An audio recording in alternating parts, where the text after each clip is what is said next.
அவளுக்கு வேறு யார் என்ன நினைக்கிறா என்ன பேசுகிறா அவசியம் இல்லையே.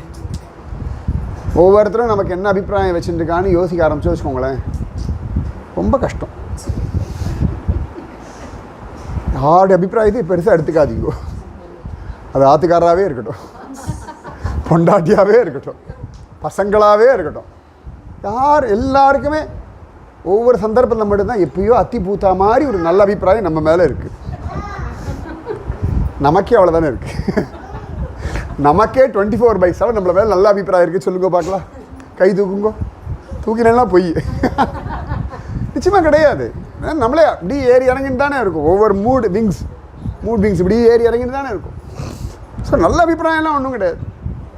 ஏதோ ஒரு அபிப்பிராயம் வச்சுருக்கா, அது தெரிஞ்சாலும் பரவாயில்ல, தெரியாமல் இருக்க ரொம்ப நல்லது. ரொம்ப நிம்மதியாக இருக்கலாம். இல்லை அட்லீஸ்ட் நம்மளை பார்த்து சிரிக்கிறா, சௌக்கியமானு கேட்குறா, ரொம்ப நாள் ஆச்சேன்னு கேட்குறா.